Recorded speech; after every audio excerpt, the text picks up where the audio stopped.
obreira menina hoje.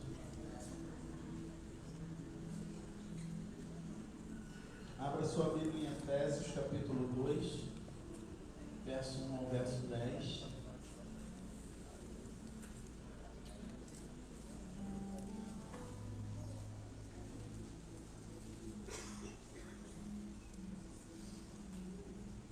Dando continuidade ao estudo que nós fazemos todo domingo pela manhã, estamos estudando o livro de Efésios, estudamos até aqui o capítulo 1 e vamos agora entrar no capítulo 2,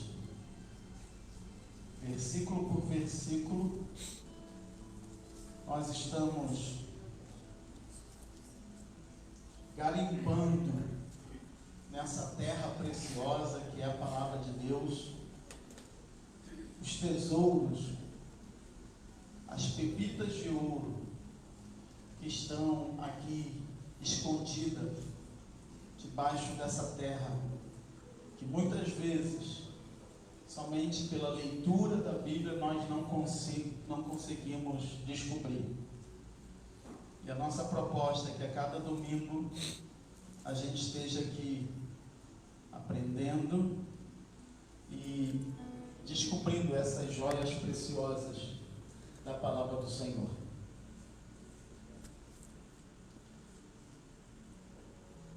O estudo dessa manhã, nós vamos falar sobre a graça salvadora de Deus na igreja. Esse talvez seja a porção mais importante, especial, que a igreja precisa aprender. Porque é aqui onde tudo começa. A obra da redenção de Deus no universo começa pela obra de salvação dele através da igreja. Escolheu Deus que tudo passasse pela igreja, que tudo iniciasse na igreja. É por isso que o inimigo faz de tudo para tirar as pessoas da igreja. E é por isso também que eu já afirmei aqui que todo salvo, ele vai estar na igreja. O salvo, quando for encontrado pela graça, ele vai estar firmado na noiva de Cristo. Vamos ler a palavra do Senhor.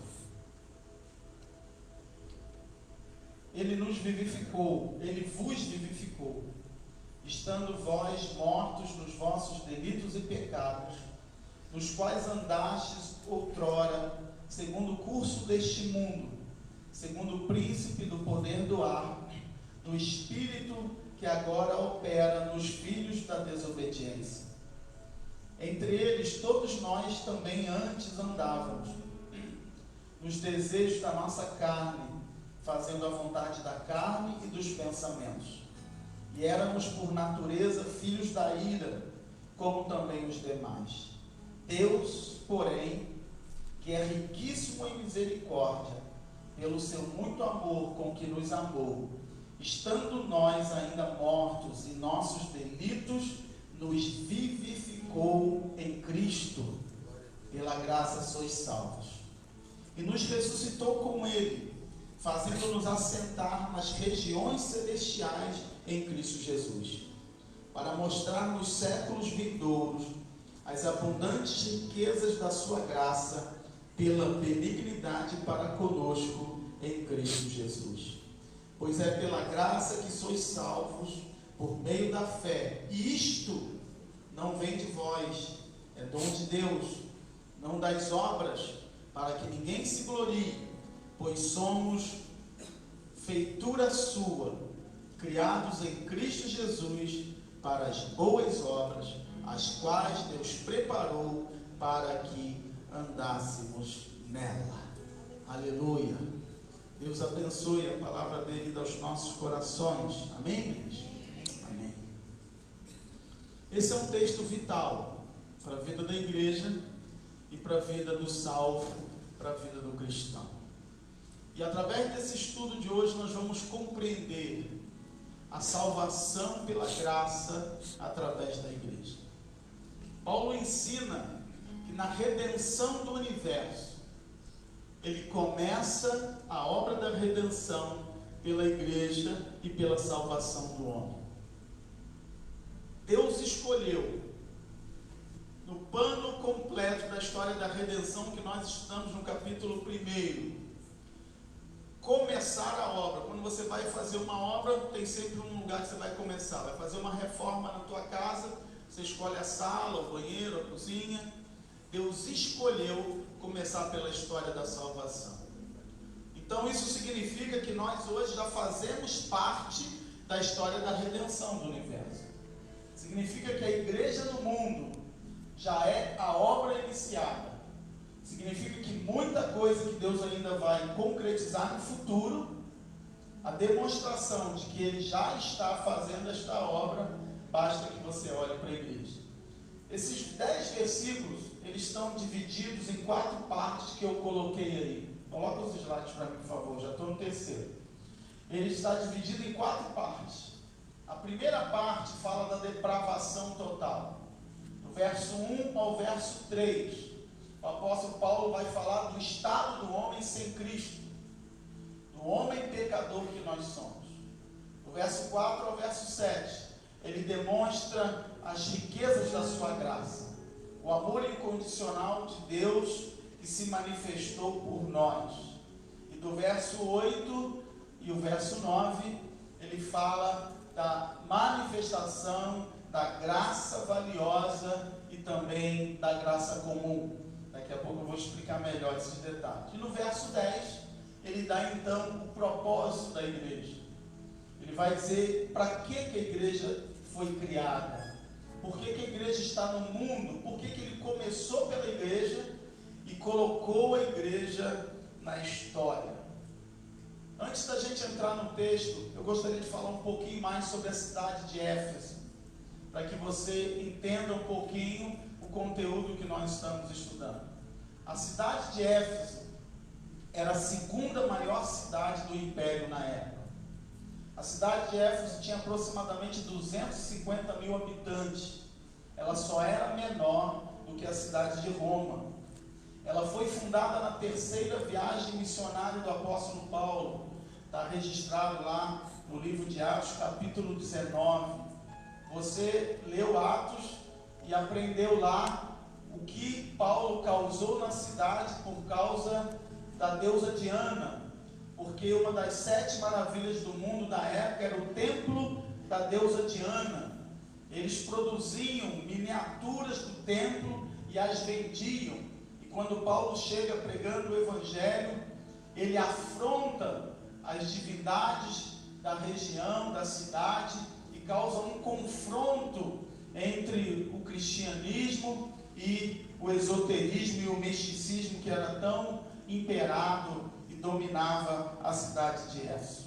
A cidade de Éfeso, ou melhor, a igreja de Éfeso, foi uma das igrejas mais importantes no pano de fundo do avanço do evangelho na época depois dos anos 50 do apóstolo Paulo. Por quê? Porque foi da igreja de Éfeso que saiu as 7 igrejas que você lê no livro do Apocalipse, também a igreja de Hierápolis e a igreja de Colossos. Todas essas igrejas nasceram a partir do trabalho missionário da igreja de Éfeso. A igreja de Éfeso chegou a ser maior do que a igreja de Jerusalém, que foi a primeira igreja fundada, e também maior do que a igreja de Antioquia, que foi a igreja que separou Paulo e Barnabé para a obra do ministério. E ela foi pastoreada por grandes líderes. Foi pastoreada por Timóteo, que Paulo escreve as cartas para ele, e foi pastoreada também pelo apóstolo João, que foi o último dos apóstolos a morrer. Ele foi pastor na igreja de Éfeso, e do qual também Maria, mãe de Jesus, viveu seus últimos anos, do qual ela foi morar em Éfeso, na casa de João, na sua velhice. Então, para você entender um pouquinho da importância que essa carta tem no seu aspecto bíblico, teológico para toda a igreja, mas também para você entender a importância que o evangelho tinha em Éfeso, porque a cidade de Éfeso era uma cidade esotérica, era uma cidade que era extremamente marcada pelo misticismo e pelo gnosticismo. que era uma heresia que surgiu com princípios bíblicos, mas que foram aplicados com misticismo e esoterismo. E o gnosticismo teve muita influência na igreja cristã, tanto no primeiro século e muito mais forte no segundo século da história da igreja. O que é o gnosticismo? Gnosticismo vem da palavra gnosis, que significa aquele que tem o conhecimento. O gnosticismo surgiu a partir de um sincretismo entre a filosofia e o misticismo. Iniciou no estudo filosófico do Pentateuco. Alguns estudiosos começaram a estudar o Pentateuco, que são os 5 primeiros livros da Bíblia, e eles descobriram, segundo eles, que todo homem carregava uma porção de Deus dentro dele. Todo homem carregava uma faísca de Deus. E eles são aqueles que defendem que quando Jesus morreu na cruz, Deus o abandonou, aonde ele diz: Deus meu, por que me desamparaste? Então eles vão dizer que Deus não estava ali na cruz, Deus não se sacrificou na cruz, porque Deus o abandona ali e apenas o homem é crucificado e morto ali.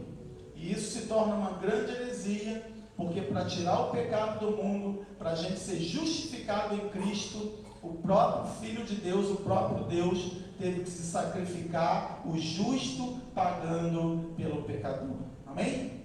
Então, querido, a partir disso, eles entendem que o homem carrega essa faísca e através da religião, do esoterismo e do misticismo, essa presença de Deus, ela é liberada, ela é aguçada, ela é fortalecida, ela é desenvolvida. Daí vem aqueles ensinamentos heréticos de como precisa se evoluir através de reencarnação, através de práticas esotéricas, sempre buscando a evolução do espírito, porque dentro de todo homem tinha a presença do Espírito Divino. Essa heresia que é fortemente presente na cidade de Éfeso.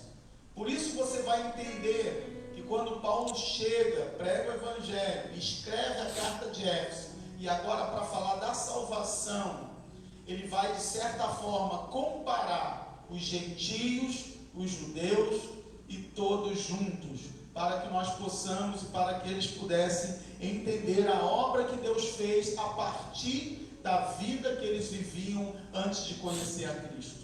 Grave isso, toda salvação começa no reconhecimento do seu estado sem Deus. É por isso que nós pregamos o Evangelho do arrependimento. É por isso que não há salvação sem arrependimento. Não há perdão sem arrependimento. Porque a obra da salvação só começa quando você entende o homem miserável que você é. Por isso que Paulo disse: miserável homem que sou, quem me livrará do corpo desta morte? É por isso que Paulo disse: de todos os pecadores eu sou o principal.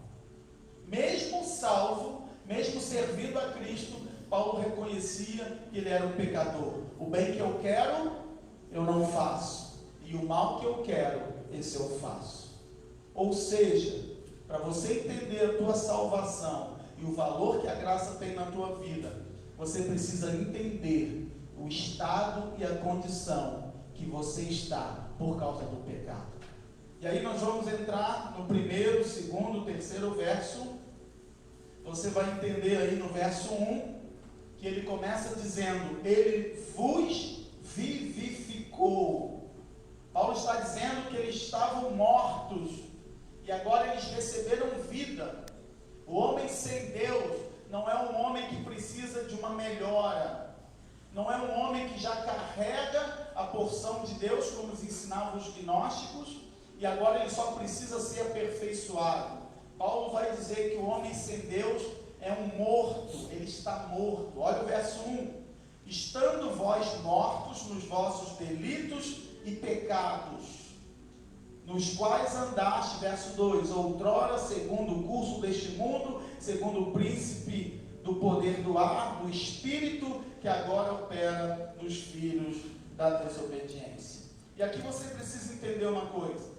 No verso 1, Paulo usa a preposição vós, a segunda pessoa do plural, né? No verso 3, ele vai usar o quê? Estando todos nós.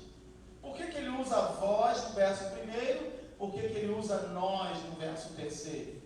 Porque quando ele fala vós, ele está se referindo aos gentios. Ele está se referindo à igreja de Éfeso. Quando ele usa nós, ele está se referindo aos judeus.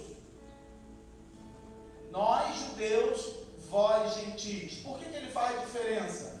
Porque a vida antes de Cristo, a consciência, o entendimento de pecado, era diferente para os gentios e para os judeus.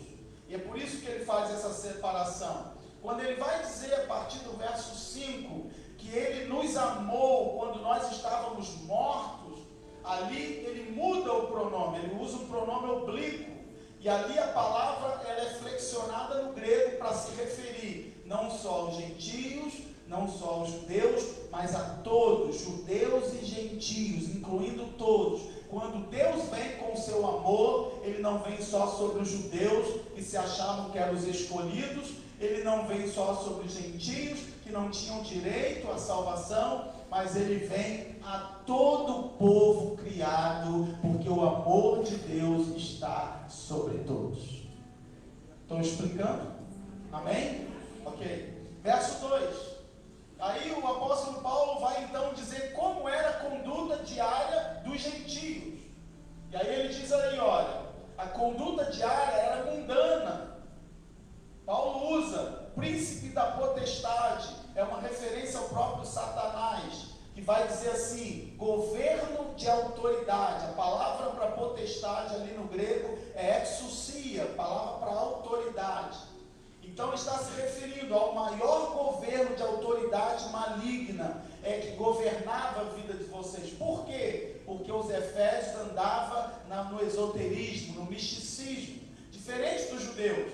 Judeus não eram idólatras, judeus não viviam no paganismo nem no esoterismo. Tanto que quando Paulo vai falar a respeito dos judeus, ele vai dizer que o judeu andava nos pecados, nos delitos e nos pensamentos. Ele vai trazer para um pecado mais racional, onde eles pecavam porque eles pensavam o mal e eles praticavam o mal. Os gentios não, eles tinham práticas ocultas, eles se envolviam com espíritos malignos, como a própria deusa Diana, que eu já citei anteriormente. E aí quando chega no verso 2, em que ele diz, nos quais andastes outrora, segundo o curso deste mundo. O que essa palavra curso significa?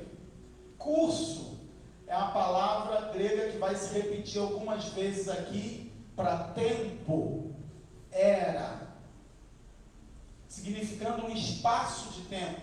Ele não está dizendo que os gentios estavam vivendo na direção do mundo. Ele está dizendo que os gentios viviam num período da influência maligna daquele que governava o mundo caído, o mundo do pecado. Verso 2, ele ainda vai dizer que outrora opera nos filhos da desobediência. Você está aqui comigo? Verso 2. Aí há uma importância muito grande. A palavra opera. Marca ela na tua Bíblia, porque o que ela significa? Essa palavra no grego é energia. É a palavra que vem do nosso português, energia, força. Ele operava porque ele tinha autoridade, força, legalidade para agir no povo de Éfeso. Então, quando os efésios estavam vivendo fora de Cristo, eles não só estavam longe de Deus, mas eles estavam controlados por forças malignas. Ele está dizendo que eles estavam dominados por Satanás. E Satanás tinha força e autoridade sobre eles, a tal ponto deles serem chamados dos filhos da desobediência. Filhos da desobediência era uma expressão judaica que só se referia aos gentios. Porque o povo de Israel era chamado dos filhos de Abraão. E os gentios eram chamados dos filhos da desobediência, ou os desobedientes. Porque quando o judeu olhava para o mundo, ele olhava para o mundo e dizia assim: nós somos os obedientes, porque obedecemos a lei, obedecemos a Abraão, nosso pai, e o restante da humanidade são os desobedientes, são os filhos desobedientes, porque eles não obedecem a Deus. É mais ou menos hoje como se a igreja dissesse: nós somos os salvos e o mundo todo são os perdidos, os condenados. Está dando para entender? Amém. Isso é força da religião e da religiosidade. Os desobedientes são aqueles que obstinadamente estão contrários à vontade de Deus. São aqueles que não aceitam, não querem, não desejam de forma alguma fazer a vontade de Deus. No verso 3, ele vai dizer assim: entre eles todos nós, agora ele se refere ao judeu, também antes andávamos nos desejos da nossa carne, fazendo a vontade da carne, dos pensamentos, e éramos por natureza filhos da ira. Repara que Paulo agora não usa mais as forças malignas, não se refere mais à influência de Satanás, porque ele está falando dos judeus. Ele está dizendo: olha, todos nós estávamos perdidos, todos nós nascemos debaixo de pecado, tanto vocês que andavam sob influências malignas, como nós, que vivíamos na vontade da carne e dos pensamentos. Ou seja, nós entendíamos a lei, mas praticávamos o erro, colocávamos em prática o que era errado, porque nós também estávamos debaixo do pecado. E nós somos chamados de quê? Filhos da ira. Coloca o próximo aí. Por natureza. É a palavra Pussis ou Piscis. O que essa palavra significa, irmãos? Significa que é nascimento. Significa que é o seu nascimento. Você já nasce condenado. Algumas pessoas acham que o pecado ele é aprendido, é desenvolvido. Você pega hoje Hitler. Hitler era uma pessoa muito má? Sim ou não? Sim. Agora eu te pergunto, quando ele nasceu uma criança, ele era assim? Não. Mas ele era menos pecador criança do que ele se tornou como adulto, como você olha para ele de uma forma de uma pessoa horrenda? Ele era o mesmo pecador. O que faz um homem pecador não é as atitudes que ele comete. E aqui entra a importância da graça. A gente se acha melhor do que o traficante. A gente se acha melhor do que o pedófilo. A gente se acha melhor do que um assassino. A gente se acha melhor do que um homem que espanca uma mulher dentro de casa. Mas quando nós olhamos diante de Deus, todos nós somos pecadores no mesmo nível de igualdade. Você pode ser melhor do que ele em práticas morais, mas você não é melhor do que ele na condição de pecador para ser salvo. Está dando para entender? Amém. Talvez algumas palavras hoje vai ferir forte, o nosso coração e a nossa prática religiosa. Mas eu creio que só a palavra ela pode nos libertar e nos transformar, para a gente viver e entender o que realmente é ser salvo pela graça. Amém? Uma outra questão importante aqui nesse versículo 3, ele vai dizer que nós somos filhos da ira. Há duas palavras usadas no grego para filhos. Uma delas é essa aqui, tekna. A outra palavra aparece no capítulo 1, verso 5, que Deus nos predestinou para sermos filhos por adoção. Lembra disso? Vimos isso nos estudos anteriores. Qual é a diferença? Paulo, no verso 5 do capítulo 1, usa a palavra ruiós para designar filhos. Aqui ele está usando uma outra palavra técnica, também traduzida no português para filhos. A diferença é que a primeira palavra usada no verso 5 significa filiação. Aqueles que foram agregados a uma família. Então, quando Paulo está dizendo que nós somos filhos por adoção, ele está dizendo, nós nos tornamos agora herdeiro da família de Deus. Nós agora fomos colocados para sermos adotados como salvos na família de Cristo. Amém? Mas quando Paulo usa essa palavra que usou aqui, para designar filho da ira, porque você pode estar se perguntando, eu sou filho de Deus ou eu sou filho da ira?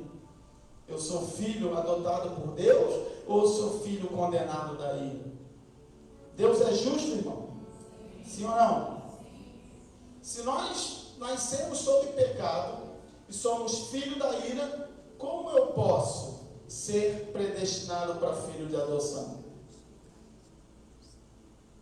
Há um problema aqui. E esse problema é resolvido onde? A ira precisava ser aplacada. Primeiro Deus precisava resolver o problema da ira, para depois resolver o problema da salvação. E aonde ele resolveu o problema da ira? Na crucificação de Cristo. Cristo foi crucificado para que toda maldição que estava sobre mim e sobre você fosse levada sobre ele. Então Deus resolve a ira para depois poder derramar o amor dele sobre ti e tornar você um filho amado dele. Como nós cantamos hoje aqui. Eu creio, espero e oro que a partir desse estudo que nós cantamos anteriormente tome um sentido muito mais profundo do que ele já tem tomado na tua vida. E aí o que significa por natureza ser filho da ira? Significa que essa palavra técnica para filhos da ira é uma palavra que significa de nascimento. Nós nascemos debaixo do pecado. E através desses estudos aqui, na época da reforma, os estudiosos começaram a defender a teoria da depravação total. O que é a depravação total que eu citei? Todos nós somos pecadores. Todo homem nasce debaixo de pecado. Ninguém tinha a mínima condição de ser salvo. A salvação é fruto da graça divina, do esforço divino. Não há nada em nós para que de alguma forma Deus pudesse me salvar. Romanos 3,11 diz assim: não há quem entenda, não há quem busque a Deus. Verso 12: todos se extraviaram, juntamente se fizeram inúteis. Não há quem faça o bem, não há nem um só. Paulo vai dizer em Romanos que não há nenhum homem que tenha nada de bom. Você só entende o valor da graça quando você entende o estado de pecador que você é. Por isso que a igreja precisa pregar sobre pecado. Por isso que a igreja precisa falar do pecado. E por isso que nós precisamos ser confrontados todos os dias pelo pecado. Porque o bem que eu quero, eu não faço. E o mal que eu quero, eu acabo fazendo. Porque na verdade, irmão, se você agora fizer uma consciência, um exame de consciência, como se faz na ceia, você vai reconhecer que o pecado ainda habita dentro de você. Sim ou não? Sim. Mas você não tem mais prazer no pecado. Porque o salvo, quando ele peca, ele sofre, ele se entristece, ele morre, porque tudo que ele não quer fazer é pecar para desagradar o Deus que pela infinita graça o salvou. Aleluia. Verso 4 ao verso 7.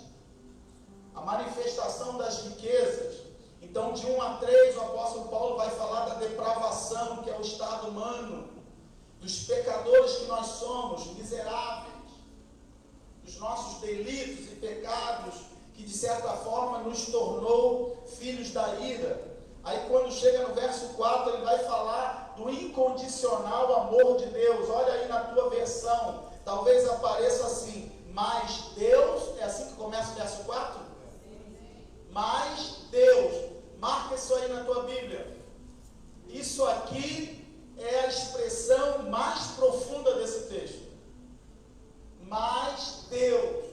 Ou seja, Paulo está dizendo que toda aquela degradação moral, espiritual, do verso 1 ao 3, agora muda, toma outro valor por uma ação de Deus. Aleluia! Nós somos miseráveis pecadores, mas Deus, pelo seu infinito amor e graça, nos vivificou em Cristo. Paulo agora vai inverter todo o processo. Paulo começa falando do pecado, Paulo começa falando do estado, da miséria que é o homem. Aí quando chega no verso 4 ele diz: mas Deus, sendo rico em misericórdia, pelo seu muito amor com que nos amou. Aleluia! Rico em misericórdia. É como se Deus olhasse assim: uma desgraça total no mundo, ninguém merecia ser salvo, filhos da ira por natureza, já nascemos condenados, já nascemos sob pecado, mas Deus, que é rico, Deus tem muitas coisas, sim ou não? Mas misericórdia Ele tem em sobra, é isso que Ele quer dizer. E aí Ele colocou a misericórdia dEle e nos amou a si mesmo. Por que você ama a sua esposa? Por que você se apaixonou por ela? Quando você a viu no começo, porque ela era bonita? Porque você gostou da voz dela? Porque você gostou do cabelo? Porque você viu as curvas? Uau, que menina! Porque você gostou do conteúdo, do papo, da forma de conversar? O que te atraiu nela? Com certeza, talvez alguma dessas qualidades que eu falei, sim ou não? Agora, se você olhasse para ela, ela tivesse um cabelo todo mal cuidado, se ela fosse uma mulher relaxada, suja, se ela abrisse a boca e só falasse besteira, será que você gostaria dela? Queria namorar com ela? Acredito que não. Qual é a diferença do amor de Deus e o teu amor? Que você ama as pessoas que têm qualidades que você aprecia, sim ou não? Por que você não gosta de um irmão na igreja? Porque ele tem defeitos que você não suporta, sim ou não? Como é que é o amor de Deus? Deus olha para o mundo, Deus vê: mundo, você é tão maravilhoso, você é tão lindo, que eu vou amar você. Foi assim? Não. Deus olhou para o mundo, viu: mundo, você tem um cabelo horrível, mundo, você não se cuida, mundo, você está fedendo ao pecado, mundo, você é uma desgraça, mundo, ninguém vai gostar de você desse jeito, mas mesmo assim eu vou amar você. Por que Deus fez isso? Porque esse é o tipo de Deus que Ele é. Ele nos ama sendo nós ainda pecadores. Romanos 6:23, coloca aí para mim. Porque o salário do pecado é a morte, mas o dom gratuito de Deus é a vida eterna em Cristo Jesus, nosso Senhor. Nós somos miseráveis pecadores, mas o amor dele nos salvou, porque apesar do nosso pecado, ele nos amou. Quem entende o amor de Deus nessa manhã, exalta, glorifica o nome dele, porque ele é digno de honra, de glória, de louvor e adoração no meio da sua igreja. Aleluia. Quando você olhar para você no espelho, não diga: Deus, eu sou bom. Diga: Deus, eu sou mau, mas obrigado, porque o Senhor me ama mesmo assim. Deus nos amou porque somos bons ou porque somos maus? Deus te amou porque você merece ou porque você não merece? Flávio Joséfo, um historiador que comprovou praticamente todos os acontecimentos da igreja e do avanço da obra de Deus a partir de Abraão, que não é cristão, ele responde essa pergunta: por quê? Porque Flávio Joséfo, ele traz um questionamento. Como Deus, sendo justo, vai salvar uma pessoa que não merece? Deus seria injusto se ele salvasse o mal e deixasse se perder o bom. Porque tem muitas pessoas que fazem coisas boas, sim ou não? Mas elas não serão salvas, sim ou não? Então Flávio Joséfo, ele questiona, como é que Deus, sendo bom e justo, ele vai salvar o mal, mas ele vai deixar o bom se perder? E aí ele diz o seguinte a essa resposta: no fundo, Deus salvou os bons. Por quê? Porque seria injusto se ele salvasse os maus. Mas isso é a grande heresia do gnosticismo. Essa é a grande heresia da justiça própria. Você achar que tem alguma coisa boa em você para você ser escolhido por Deus. Paulo não está dizendo isso aqui em Efésios capítulo 2. Pelo contrário, Paulo está dizendo, apesar da nossa degradação, do nosso pecado, apesar da gente viver uma depravação pecaminosa total, mas Deus, rico em misericórdia, nos amou a si mesmo. Deus salvou os maus. Deus não salvou o homem porque ele tem atitudes boas.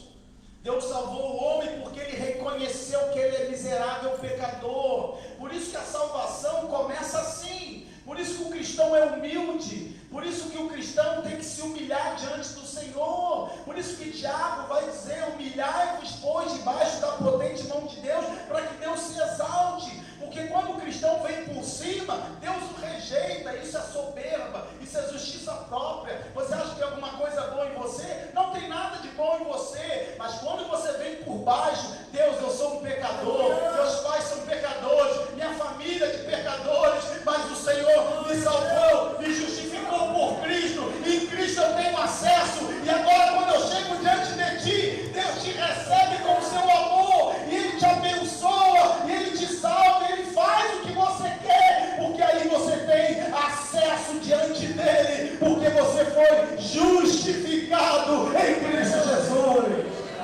Aleluia! Está entendendo, irmão? Então deixa eu avançar. Verso 5. Vida eterna Ele vos vivificou, estando nós ainda mortos em nossos delitos, nos vivificou em Cristo, pela graça sois salvos. Ele está dizendo aqui que vivificar em Cristo é o que Deus fez em Cristo, Ele está fazendo na igreja. O que Deus fez em Cristo, Ele faz em nós na salvação, juntamente com Cristo. É como se Ele pegasse você, colocasse você junto com Cristo, e tudo que Cristo passou e recebeu de Deus, você também vai passar e você também vai receber de Deus. Significa que nós já somos participantes de tudo da vida eterna que Deus tem para nós, amém? E a prova disso qual é? É o penhor do capítulo 1, verso 14.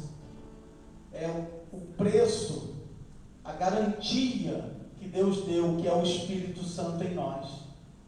Então, quando você recebe o penhor do Espírito Santo, você já tem a garantia da obra completa que Deus vai fazer na redenção futura, amém? Próximo, o homem não pode recuperar a vida.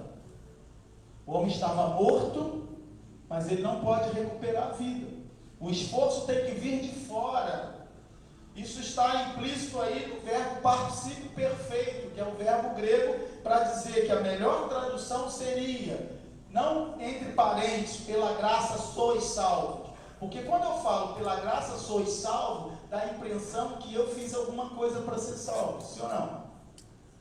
Mas uma tradução mais apropriada poderia ser: pela graça foste salvo.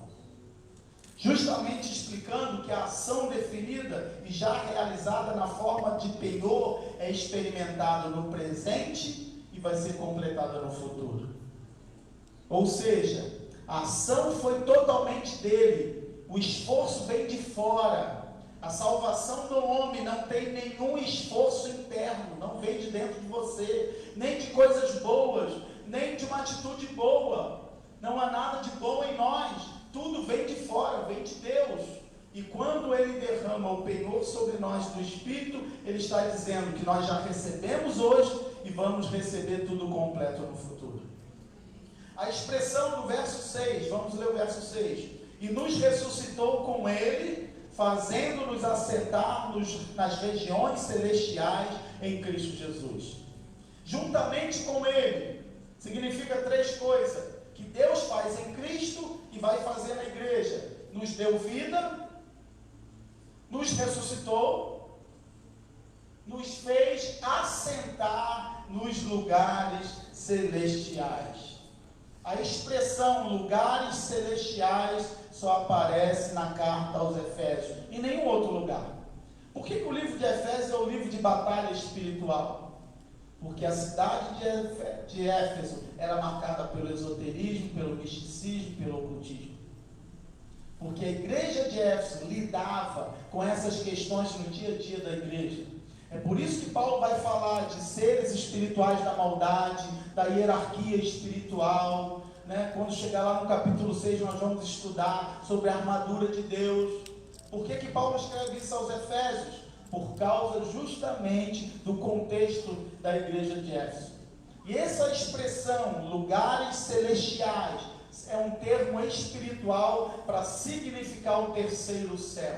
E Paulo está dizendo no verso 6 que nós morremos com Cristo, ressuscitamos com Ele, recebendo vida, e agora nos assentamos com Ele nos lugares celestiais. A mesma expressão aparece no capítulo 1, verso 3, em que Deus nos abençoou com todas as bênçãos nas regiões celestiais.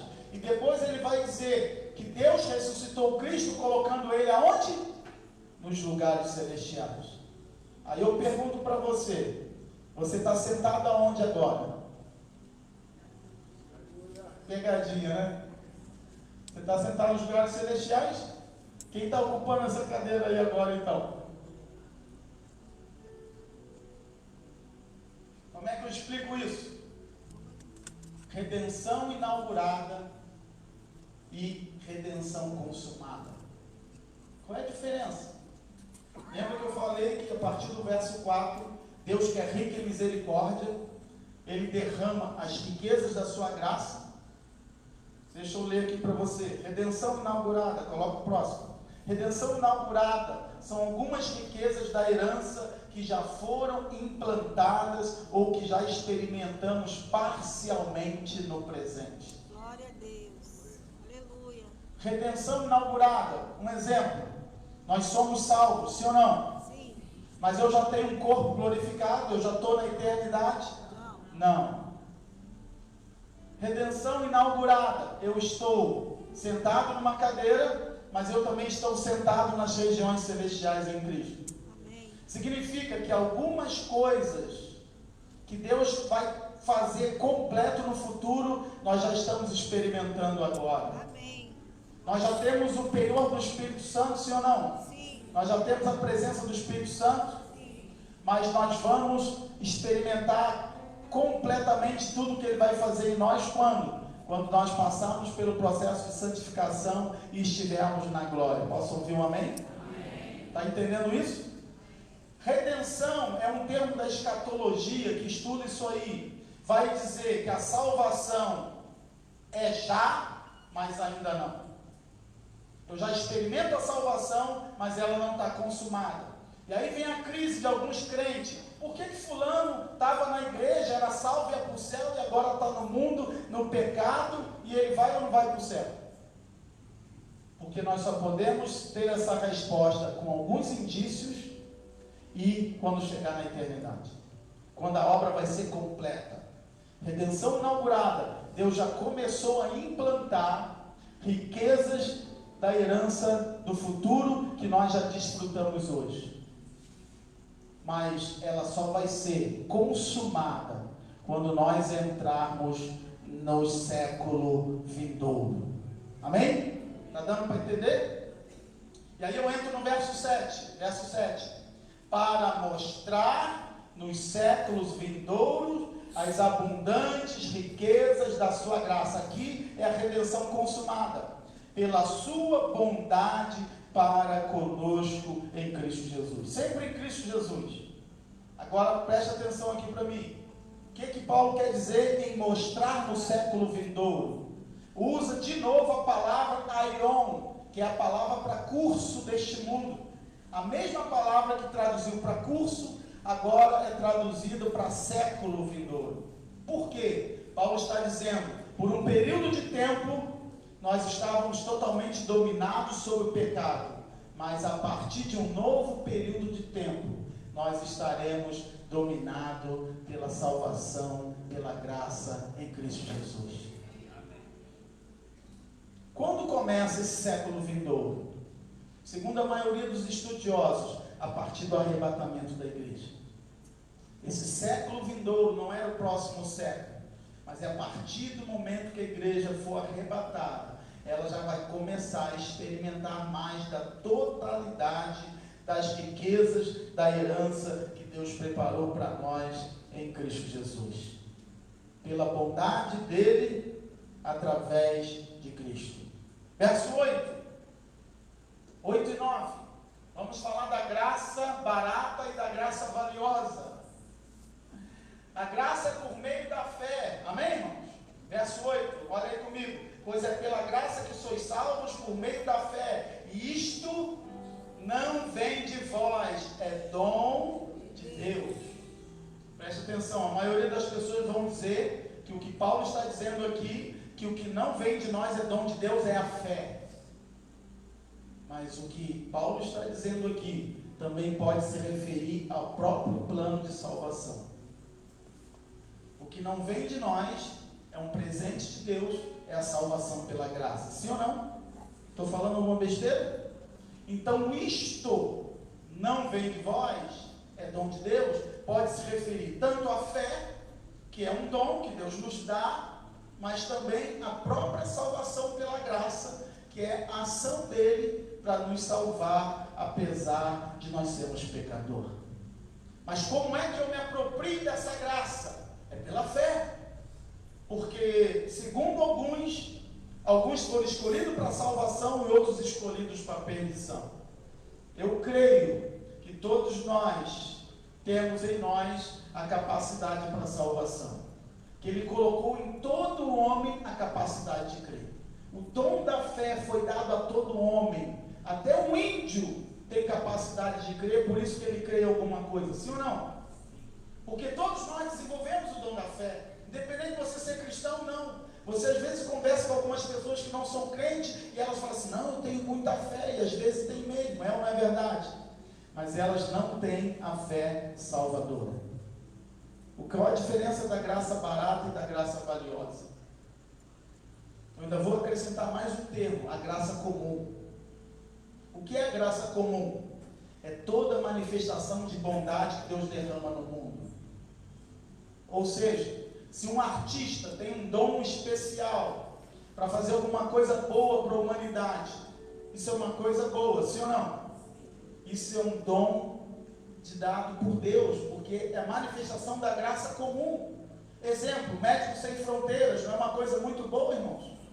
Isso é manifestação da graça comum de Deus, porque tudo que há no mundo de bom é dado por Deus.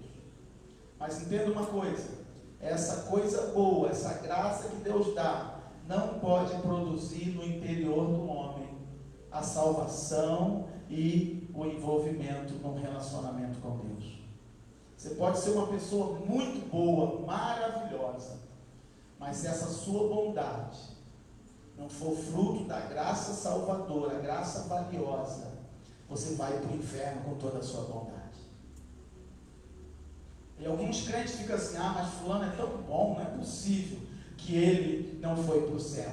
Isso é justiça própria, é salvação pelas obras. É dizer que você trabalhou para conseguir a salvação. A salvação não tem mérito nenhum humano. Coloca isso na tua cabeça de uma vez por todas. Amém, irmãos? Glória a Deus. O que é a graça barata? Você já viu pessoas que estão na igreja, bom, já que eu sou salvo, eu posso pecar, eu posso fazer o que eu bem quiser. Já viu gente falar isso? Ah, eu sou salvo, não vou perder minha salvação, eu entendi, Deus que fez o esforço para me salvar, eu sou salvo pela graça, então agora não há nada que eu faça que eu vá perder essa graça. Isso é graça barata, isso não é graça valiosa, você não entendeu a graça. E nem entendeu a salvação, porque quem acha que está na graça e vai ser salvo e pode continuar a vida em pecado, no fundo, nunca foi salvo. Graça barata é você estar na igreja, você conhece a palavra, você participa do culto, até de ministério, mas você tem uma vida que não valoriza o que Deus fez por você. Você tem uma amante fora, você mantém um caso extraconjugal e você acha, mesmo assim Deus vai me perdoar porque Ele conhece o meu coração. Isso é graça barata. Isso é não entender o que é a salvação em Cristo. Se você tem um relacionamento fora do casamento e você é um salvo, isso é uma afronta à salvação que Cristo fez por você na cruz do Calvário. Isso é o que nós chamamos de graça barata. Eu não valorizo a igreja, eu não valorizo nada que Deus criou, eu escarneço, eu bagunço, eu continuo no pecado, eu continuo com a mesma vida, mas eu estou na igreja, eu sou salvo porque eu fui alcançado pela graça. Você não entendeu a graça, você não conheceu a graça. Lembra daquela parábola que Jesus conta que o homem devia muito, o outro devia pouco? E aí o Senhor perdoa a dívida dos dois. E aí ele fala assim, a quem você acha, quando ele falava para Simão, da mulher na casa de Simão, né? Que ela lavou os pés de Jesus com um unguento caríssimo. Quem que você acha que amou mais? O que devia muito ou que devia pouco? Não, claro que devia muito. Por quê?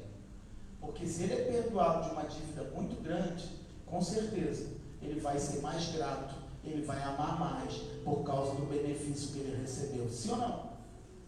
O que é a graça barata? São pessoas que acham que não tinham tanta dívida com Deus.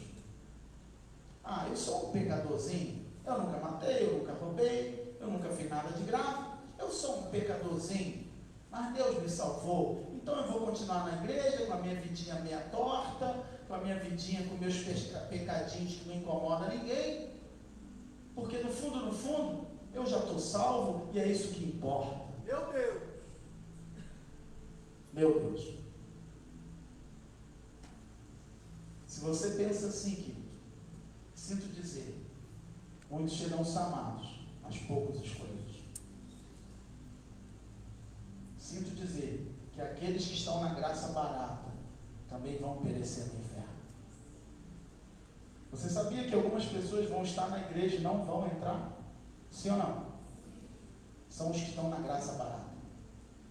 Agora, o que é a graça valiosa?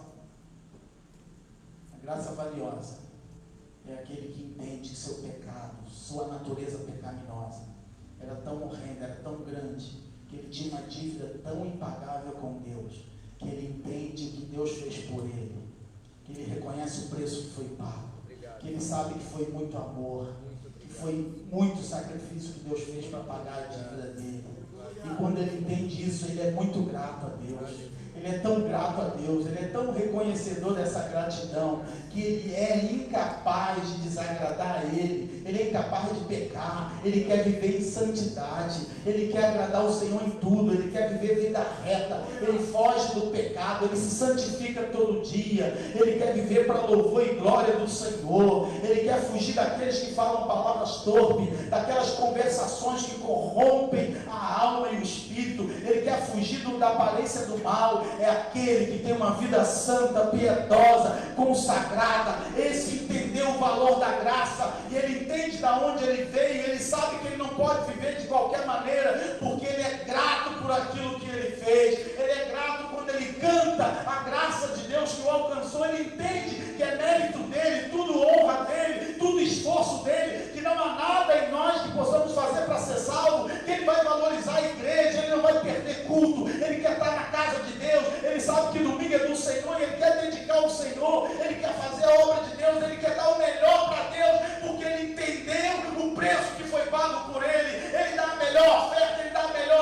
oração, ele é fiel na sua caminhada com Deus, porque ele entendeu o preço que foi pago por ele. Ele tem ódio no pecado, e quando ele peca, ele sofre, ele quase se mata, porque tudo que ele quer é agradar o Senhor e não desagradar o Senhor. Ele sabe que o pecado é uma destruição na vida dele, e ele foge do pecado como o diabo foge da cruz, porque ele entende o valor da crucificação de Jesus, e ele vive uma vida de louvor e gratidão ao Senhor, porque ele entendeu a graça valiosa que lhe alcançou. Aleluia, exalta o Senhor, se você entendeu isso, irmão. Aleluia. Aleluia. Para terminar, irmão, a salvação acontece no presente. Estás sendo salvo, passa para mim, mediante a sua fé, que tem uma ação no passado, e ela continua até o futuro. O salvo sabe que a salvação que ele almeja está lá no futuro. Por isso, ele entende que eu fui salvo hoje, fui remetido ao passado, e eu estou me santificando a cada dia, porque eu quero chegar lá no futuro com a minha salvação completa. Você lembra que Paulo disse: desenvolvei a vossa salvação com temor e tremor. Ué, pastor, eu posso desenvolver a minha salvação? Sim. Quem são os eleitos? Eleitos são aqueles que estão desenvolvendo a salvação, que eles vão viver em santificação. Verso 9: não vem das obras, para que ninguém se glorie. Paulo disse que nós precisamos tirar a nossa jactância. O que é jactância, irmão? É orgulho. Qualquer coisa que você acha que é mérito teu, querido, é orgulho próprio. Você já viu, ou talvez você já fez isso? Eu entreguei minha vida para Jesus, foi a melhor escolha que eu fiz. Ei, isso é salvação pelas obras. É você achar que você fez a melhor escolha, que há algo de bom em você, que você escolheu a melhor parte. É você dizer na tua casa: o teu irmão não vai ser salvo porque não se converteu, mas você se converteu, e você dizer assim: meu irmão fez a pior escolha, mas eu fiz a melhor escolha, agora eu sou salvo em Jesus. Isso é jactância que Paulo fala. A gente tem que eliminar de nós tudo que a gente tem que falar: Senhor, é pura graça, eu não merecia, não tinha nada de bom em mim, eu não tinha direito algum, mas o Senhor colocou em mim a capacidade de eu crer, e a ação do teu Espírito, que mostra para o homem o pecado, a justiça e o juízo, ele operou em mim, e pela graça de Deus, eu sou o que eu sou. Aleluia. Verso 10. Qual é o propósito da salvação? O propósito da salvação são as obras. Verso 10. Pois somos obra sua, criados em Cristo Jesus para as boas obras, os quais Deus preparou para que andássemos nela. Em algumas versões diz assim, que Deus preparou antes, de antemão, para que nós andássemos nela. Qual é a diferença entre obra humana e feitura divina? Ei, a palavra feitura é a palavra poema, que no português é o poema. Poema é uma obra. A palavra que Paulo está usando ali é obra. Feitura não é porque você foi feito igual a Deus, é porque foi uma obra dele, foi um projeto dele, foi ele trabalhando em você, uma obra-prima. E só no português a gente tem isso, porque em inglês só tem work, trabalho. Na versão em inglês só vai aparecer em todas as partes de obra work. Olha como é que o português é rico. Nós somos feitura. No inglês só tem work. Ou seja, nós somos a poesia de Cristo. Olha como isso é lindo. Nós somos uma obra-prima de Cristo. Nós fomos criados, ou seja, para quê? Aí ele vem com uma outra palavra depois, para as boas obras, ergon. O que isso significa? Significa que você vai fazer uma obra para melhorar o trabalho das pessoas. Daí vem a palavra ergonomia. O que é ergonomia? É a ciência que estuda as relações humanas para gerar conforto nas ações do trabalho. As cadeiras são construídas para o seu escritório. A ergonomia entra para gerar uma postura correta para que você consiga trabalhar com conforto, passar 8 horas sentado sem afetar a sua saúde, a sua coluna. Aí vem a ergonomia. Ou seja, qualquer obra boa que você faça para melhorar e trazer conforto para as pessoas. Então, preste atenção. A igreja foi criada para quê? Para as obras. A obra não me leva à salvação, mas a obra flui da salvação. Então o salvo, que tem a graça valiosa, ele sempre vai fazer boas obras. Só tem um problema. Só tem um problema. A palavra andássemos. No verso 10 ele diz que ele nos preparou para as boas obras, para que andássemos nelas. Aí ele muda a palavra. A palavra que ele usa aí é peripatel. É diferente do andássemos no verso 3 e no verso 1. Porque no verso 1 e no verso 3, Paulo diz que nós andávamos aonde? Em delitos e pecados. Nós andávamos mortos no curso deste mundo. Agora ele vai dizer que Deus criou a igreja através da graça e a salvou para fazer as boas obras, para que nós andássemos nela. Ou seja, antes da fundação do mundo, Deus já preparou as boas obras para a igreja fazer, irmãos. Mas qual é a diferença? É que esse andássemos, peripatel, é escolha sua andar nela ou não. Diferente de anacretos. Anacretos é andar para lá e para cá. É andar em círculo, é andar perdido. Quem anda no mundo anda assim, perdido. Mas quem anda na boa obra de Deus, ele escolhe fazer aquela boa obra. E o verbo está no subjuntivo. Subjuntivo grego é a expressão de possibilidade, ou seja, é você que escolhe andar na boa obra ou não. Por que o pastor está falando isso? Porque você pode ser um salvo, mas não fazer a missão das boas obras. Tem muito crente que é salvo, mas não está envolvido com as boas obras. Porque é uma escolha sua fazer. É uma escolha da igreja. Mas quando nós não a fazemos, querido, nós estamos negligenciando a missão pelo qual Deus colocou a igreja na terra. Quando nós não a praticamos, nós estamos negligenciando. E lá no futuro, quando eu falar da salvação e do reino, você vai entender qual é a consequência de negligenciar as boas obras. Porque você pode ser salvo, mas você nunca vai entrar no reino de Deus se você não cumprir a missão das boas obras. Você nunca vai receber o galardão se você não fizer as boas obras. Mas quando você entende que você é um salvo pela graça, tem como não fazer as boas obras? Não tem como. Quero terminar minha palavra contando a história de John Newton, ou Ron Newton, como alguns citam. O Newton era um mercador de escravos. Ele levou aproximadamente da África para a América do Norte mais de 20 mil escravos. Ele se converteu ao Evangelho.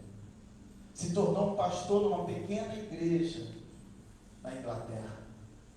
E ele dizia que todas as noites ele ouvia o grito dos escravos. E ele sofria de ver a atrocidade, a maldade que ele fez para aqueles homens. Depois que ele se converteu, se tornou pastor, ele escreveu um hino. Nós acabamos de cantar no início do culto. Amazing Grace. Maravilhosa graça. Que salvou grande pecador como eu. Glória a Deus. Aleluia. É assim que a gente tem que nos sentir.